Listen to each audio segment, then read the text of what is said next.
All right, so this video is going to be about how basically, in a lot of ways, evil is necessary in some ways, although it's not, people, it's more a matter of opinion. I don't even consider it to be evil. But, well, the first thing, first off, thanks for the subs, thanks for the likes, thanks for the comments. Appreciate every single one of you. Thanks for the tips. Appreciate every single one of you. And thanks for the Patreon support. Appreciate every single one of you. I mean, the humidity in this car right now is at about 200%. The temperature is at about 100 degrees. So, I mean, Florida is like Vietnam jungle for real. This is the jungle, Florida. Like, it's the hottest, most humid, you know, weather you can imagine. And to be honest, I don't mind it. I prefer this climate to like dry climates just because this is what I'm used to. New York is very humid too, but I've lived around water my whole life, and I'm a Pisces, and I just love water. I love to swim, so the Florida weather don't bother me like it does a lot of people. I've worked outside most of my life, and it just doesn't bother me. Anyway, that's completely off the subject. But well, the other thing I want to say is my last video, who is they? What I didn't realize until I watched the video a few times, I never even tell y'all who they is. So I'm going to do a quick rundown. So they, the people who, that all the conspiracy theorists, that it's hard to point to any one particular entity of people because obviously they're smart enough to be hidden. But I'll put it to you this way. And if you want the details, go on my Patreon, because there is no simple answer. The answer is actually 13 videos long. So, spend the $3, go on my Patreon, and find out who they really are. Because ask anyone who's on my Patreon. I can't explain it quickly. There's no quick explanation. It's a very long explanation. But I'll put it to you this way. The people who seem to be doing all the damage, and really, they are kind of doing all the damage. All the names you've heard of, Rothschilds, Rockefellers, Carnegies, all them, they are part of they, but they are like the lowest levels of they. Now, I'm talking celebrities, politicians, the mega rich that you've heard of. They are all part of they, but they're the lowest levels of this organization. The highest levels of this organization, you'll never hear of them. They're way too smart to be putting themselves out there. And the ones who are high up can consider the ones who are down low to be kind of morons. They're like, they manipulate these people into doing what they want them to do because all these people want is money, power, fame, and the people who really run the world, that's nothing to them. That, these people have been in control for so long that wealth, it's so far beyond just monetary gain. The reasons they're doing what they're doing, they do not, wealth doesn't even, material things don't matter to them. They're on some whole other shit, bro. And it's not what you think it is. But if you want to know the details, go on my Patreon. But so the people who you think are ruining the world, and they are kind of ruining the world, they're answering to people above them. They do what they're told to do. And some of them, they don't even need to be told what to do. A lot of people in Hollywood, they know what is going to lead to success and what isn't. And when I did stand-up comedy, I realized pretty early on, if I really want to just breeze through this shit and get rich and famous through the industry, I'm going to have to start pushing the agenda that they want pushed. Nobody took me aside and said, here, this is what you got to say. But unless you're a complete moron, you see what's happening around you. You see that the industry wants a very certain type of comedian. And if it's not even a type, if you're pushing the right opinions and you're pushing the right agenda, you're going to do well, which I wasn't really. And to be totally honest, in the beginning, I was kind of, pushing their agenda a little bit here and there, but not much because it's just not me. But not enough to succeed in the industry. But what's funny is the industry is so obsolete and doesn't even matter at this point that I tell you what, thank God I didn't go that route and play their little game, because now at this point the industry is nothing. They don't matter, dude. Like, anyone who's in the stand-up comedy industry, what you need to realize is you don't need the industry at all. The industry needs you. So do what you want, but in my opinion, you're way better off going the independent route and being your own person, because once the industry gets a hold of you and they, all your work is coming through them, then they have all the control. They pretty much own everything you do up until you cut ties with them. And so my opinion is stay independent, build your own audience, and be free. But whatever, some people, it's easy to follow a blueprint. It's hard to make your own. So I get it if for the comedians who want to go the industry route, because, inventing your own way and paving your own path is a lot harder. But in the long run, it's really the only option, if you ask me. But anyway, so the point of this video is, there are some evils that are necessary. Now, I guess I still haven't answered who's they, but the truth is there's no simple answer. It's a very complicated, complex answer, and it's on my Patreon. Spend $3, watch the 13 videos. By the end of that, you will know who they are. Man, it'll only cost you $3. So now, the title of this video originally. And the people who complain about me, oh, you're trying to sell your Patreon. Yeah, I'm not on Patreon as a hobby. It's basically my main income, because YouTube, there's no relying on YouTube. And I'm not complaining about YouTube. I love YouTube, and I appreciate YouTube. A lot of people complain about them. I'm fine. I'll play by their little rules. Like, I got my Patreon where I can talk my real shit, you know what I'm saying? So YouTube, I got no complaints. And I'm going to make a video coming up soon where I'll show y'all some YouTube channels that I think everyone should know about. Some of my favorite channels that they're just not that, they're not like very popular in the mainstream, but these are really great channels. It's like, this is why YouTube is so great. People pay $100 a month for cable, and they're getting trash, or they're paying $15 a month for Netflix, and it's 99% just mindless garbage. YouTube is filled with brilliant people doing brilliant things, and it's free. And these people still complain in the comments. I'm like, man, some people, dude, they're always gonna find a way to complain. Bro, YouTube is free, and you're complaining that, like, come on, bro. It's free, and it's the best thing out there. And I just don't get it. And people complain about the commercials. Bro, it's a 5-second commercial that you can skip it in 5 seconds. Or it's a 10-second commercial that you can't skip. What are you complaining about, bro? Like, y'all spent your whole lives as kids watching TV with 3-minute commercial breaks, and now on YouTube you're complaining about 5-second commercials. Like, come on, bro. Like, who gives a shit? The channels that I like, I sit there and watch the commercial because I want to support the channel. You know what I'm saying? When there's a commercial, I go get a drink. I leave my phone sitting there playing, and because when it's a channel I like, I want to support them. I want them to make money. You know what I'm saying? Like, people with the ad blockers and complaining about ads, like, are you kidding me, dude? Like, who cares about a couple of little commercials that you don't even have to watch, But I'm getting way off track here.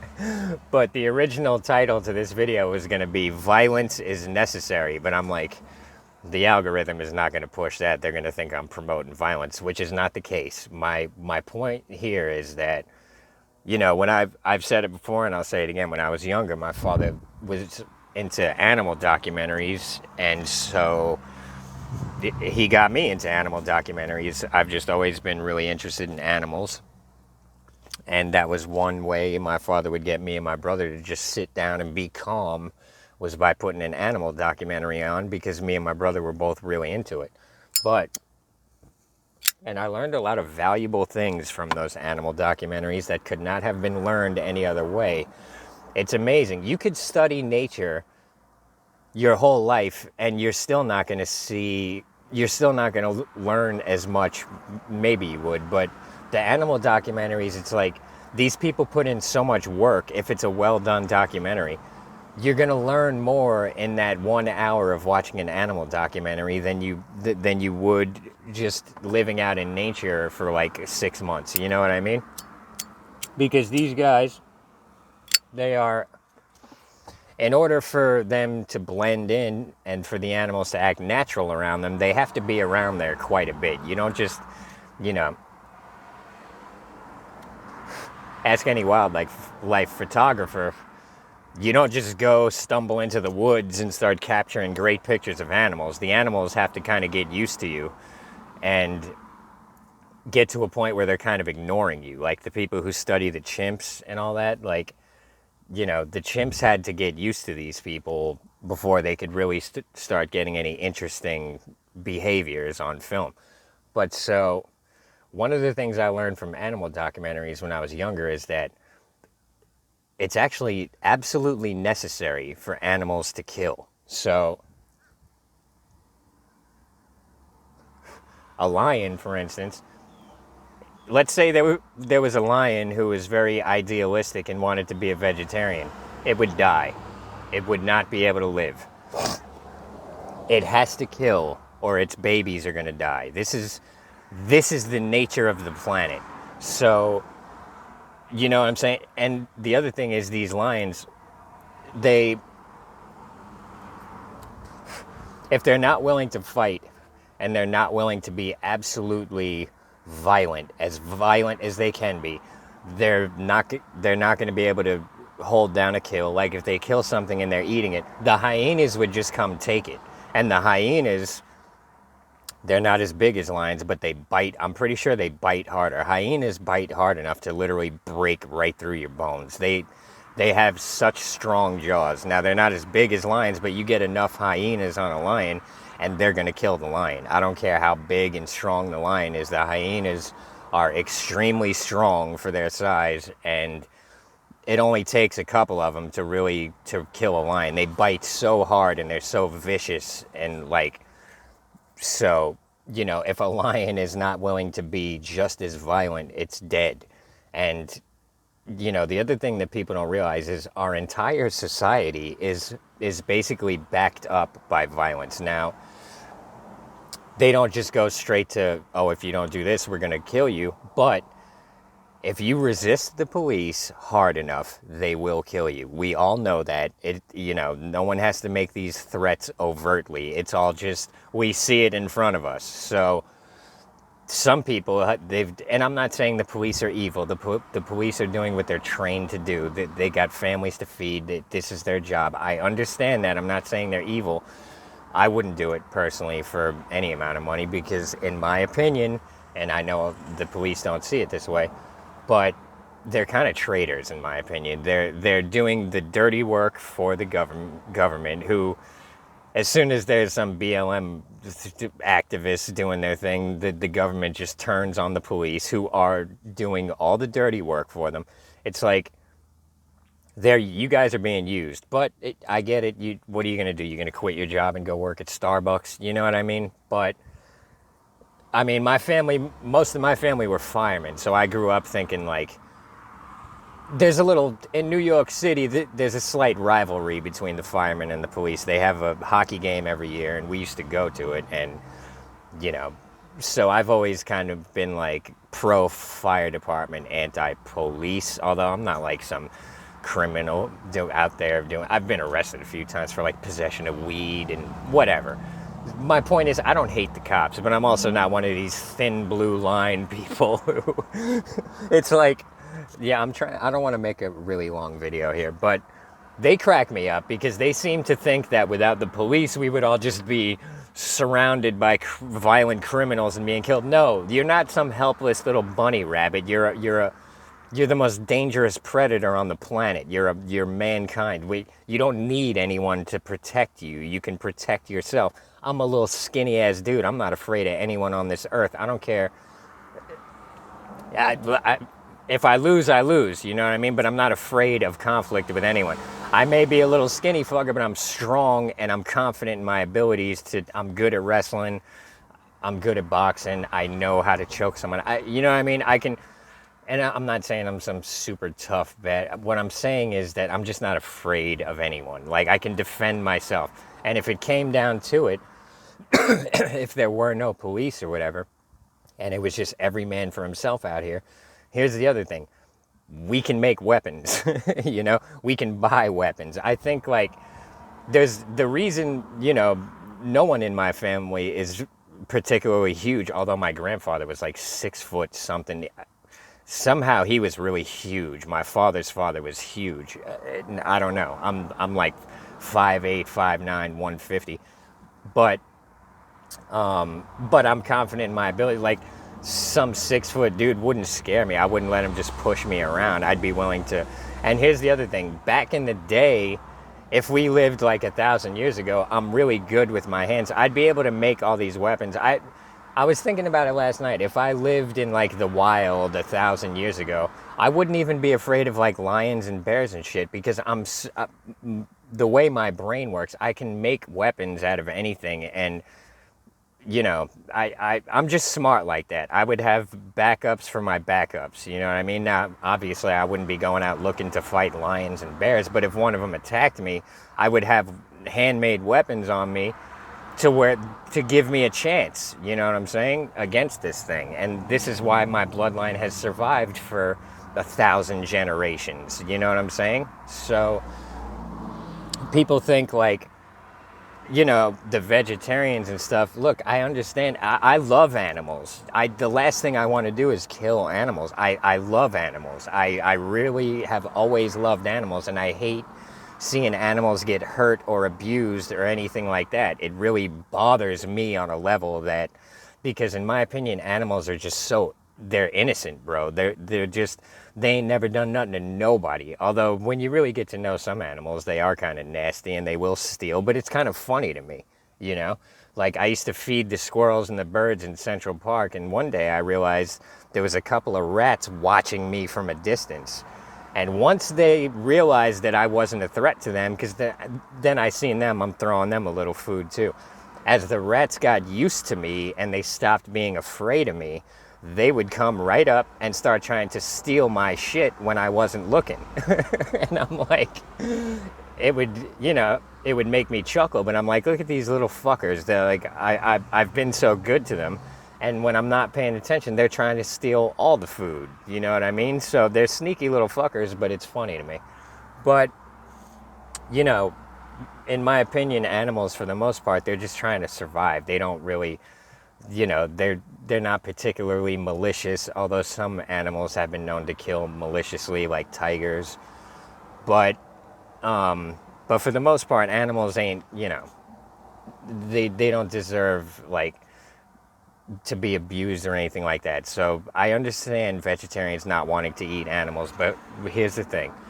And I've seen people like, well, look how strong gorillas are. They don't eat meat or whatever, and that's fine. But me personally, if I didn't eat meat, I wouldn't be, I'd be weak. You know, a lot of this stuff that they're saying is healthy, a lot of these vegetarian things, you see these veggie burgers, it's all just chemically manufactured garbage. Just because they tell you it's made of vegetables, so is drugs. You know what I mean? That shit's made of plants too, a lot of the time. It's like, a lot of the times, look, when you're eating cow, you're eating beef, it's very, very natural, unless you're, you know, some factory farmed hormone infected nonsense. But would you rather eat meat from a cow or meat that was made in some plant somewhere out of chemicals and crap? It's like, the whole vegetarian thing, it's not even healthy, in my opinion. I don't think. It doesn't seem that way to me. But it's like, I don't know. I eat what my body asks for. So if my body was telling me that meat is no good and I shouldn't be eating it, I wouldn't be eating it. But my body, I listen to my body. I'm not going to just start eating vegetables and, you know, in my opinion, I need to, look, here's the thing. Predators in the wild, a pack of wolves is a lot smarter and a lot stronger than a deer and than a herd of deer. Like, in the wild, the animals that eat meat are smarter and stronger. It's that simple. Watch an animal documentary. You know,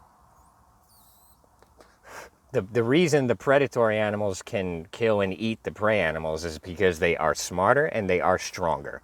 So that right there tells me that in the wild, the animals that eat meat are smarter and stronger. So if being a vegetarian is your thing, that's your thing, good for you.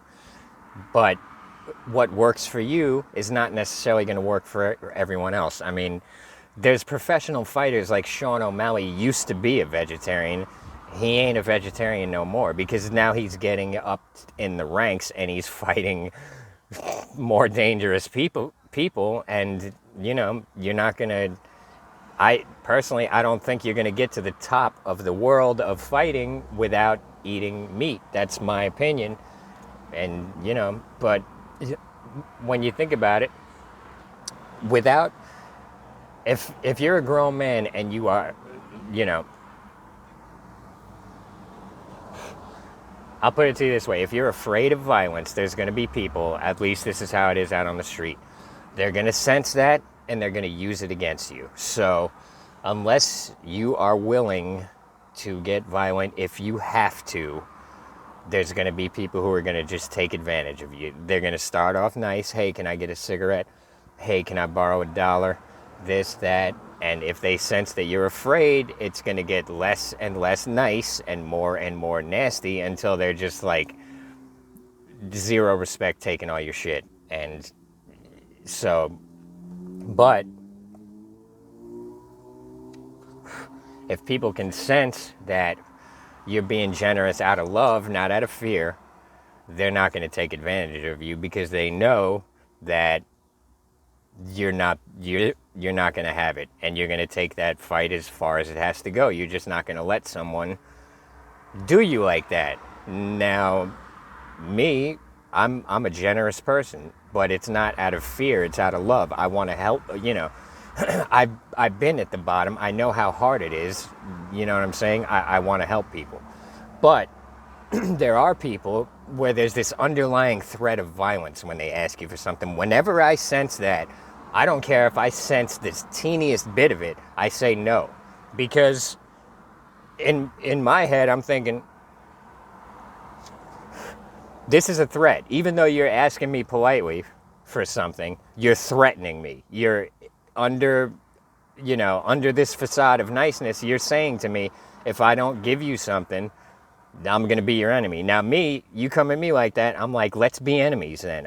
That's fine. You want to go to war? I take you to war, just like Tony Montana. So like, that's how I feel. And here's the thing. The people who would come at me like that and they'd realize it's not going to work with me, they'd usually end up becoming like friends with me because they're like, that approach isn't going to work with this guy. So I'd rather have him on my team than against me. And you know what I'm saying? That's just how I am. I'm not a big dude, but you can look me in my eyes and tell that you're not just going to, you're not just going to push me around and treat me like shit. I'm not having it. I'd much rather just take an ass whooping. That doesn't scare me. But it's not like I don't like violence, and if it was up to me, there'd be no violence. But here's the thing, there's violent people out there, so unless you want them to be the dictators and ruling everything, you're going to have to be willing to get violent. You know what I'm saying? Now, I'm mostly talking to dudes here, because women, my advice to women is don't get violent. If you have to, get yourself a can of mace this way. If you do have to get violent, you're going to have a major advantage. You're going to be able to see, and your enemy's not going to be able to see. My advice is for women, in a place like New York City, get yourself a can of mace.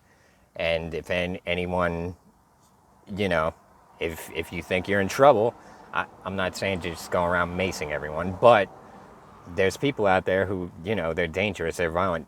Blind them with the mace and run. Don't try to fight them. Just, you know, this is for women. Dudes, I don't suggest, I don't think dudes really need mace for the most part. But if it makes you feel better, yeah, go ahead. But, if you're going to be... If you mace someone, you shouldn't just start beating the shit out of them. If you mace them, just walk away and leave them, let them try to get that shit out of their face. But, so the whole point here is that, violence is a necessary evil. And when I see people talking about banning guns, I think to myself, you don't know much about the real nature of this planet or mankind. Because when you got a group of people who have the ability to get violent and a group of people who do not have that ability, guess what? The people with the ability are going to have all the money and power. They already have it, and they didn't even have to use violence. But the final nail in the coffin is they want us to be unarmed. We cannot allow that to happen, because once that happens, you look at England, people are getting arrested over tweets.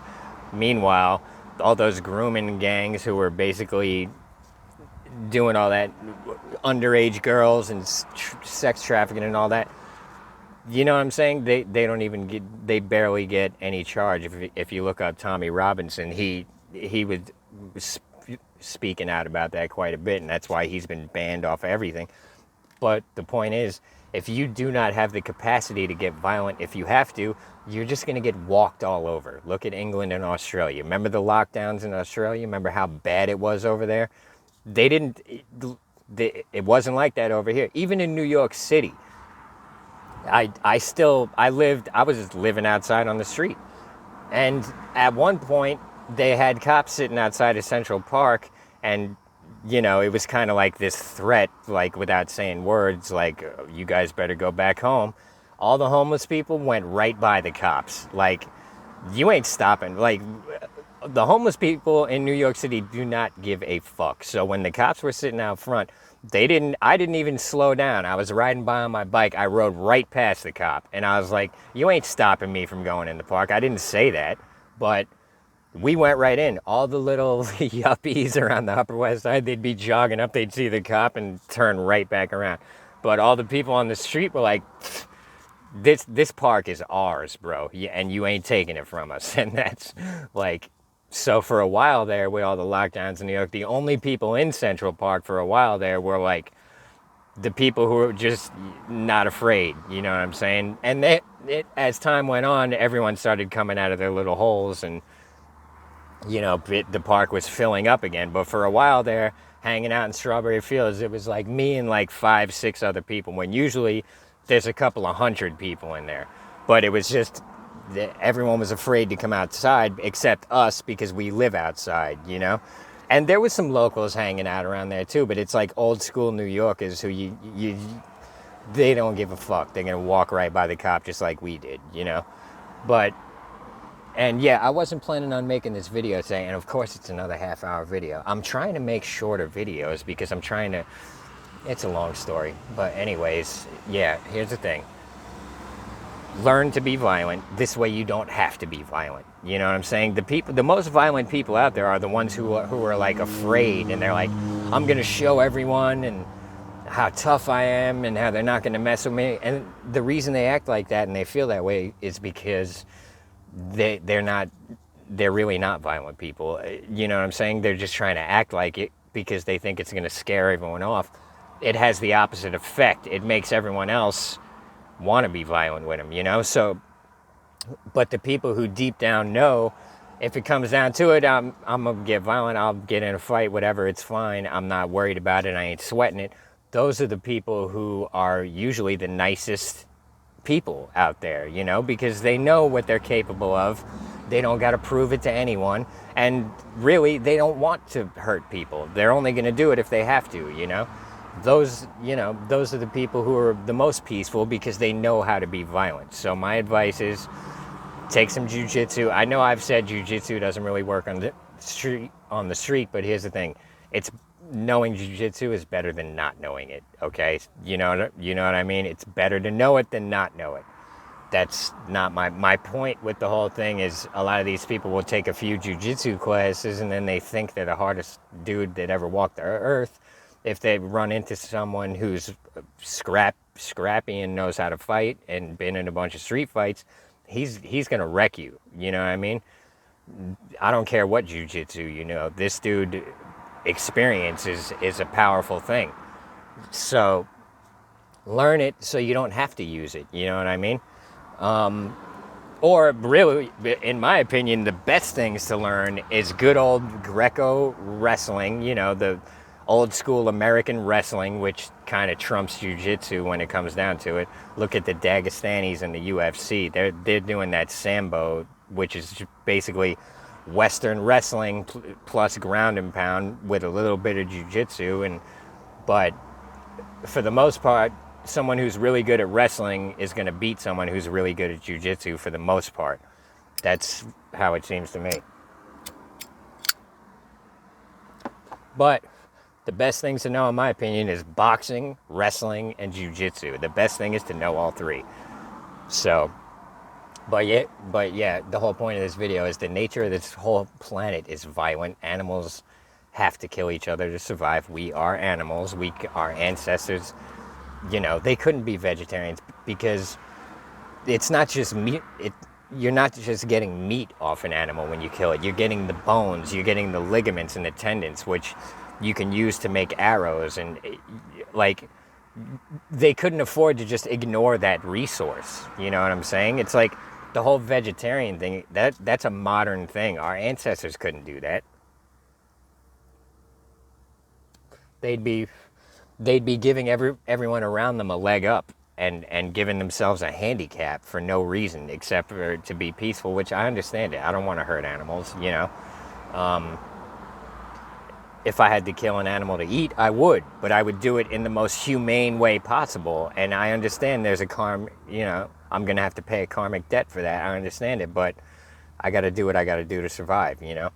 So yeah, I wasn't planning on making this video. I wanted to make a video about my favorite YouTube channels, which is probably going to be the next video, because there's some badass YouTube channels that I watch that I don't think many people watch them, and a lot of people should be watching them because this is valuable information they're giving out. I've been watching a lot about the Anunnaki lately. I've been calling them the Anunnaki, which is wrong. It's Anunnaki. But man, that's some interesting shit. This is like the old Sumerians, like the first civilization on Earth, apparently. As far as we know. That doesn't mean they were, but as far as we know. Anyways, I'll get into all, because the channel I've been watching about the Anunnaki is really interesting, and I want to show it to y'all. But I guess that's it for this video. Hopefully I made a couple of good points. I'm going to have to watch it and see. But yeah, everyone have a good one. I'll see y'all on the next one, which hopefully will be the video about my favorite YouTube channels. And I'll do it like a reaction. I'll just show you all the videos as I'm, talking about them. But so, yeah, everyone have a good one. I'll either see y'all here or on Patreon. And yeah, so see y'all on the next one.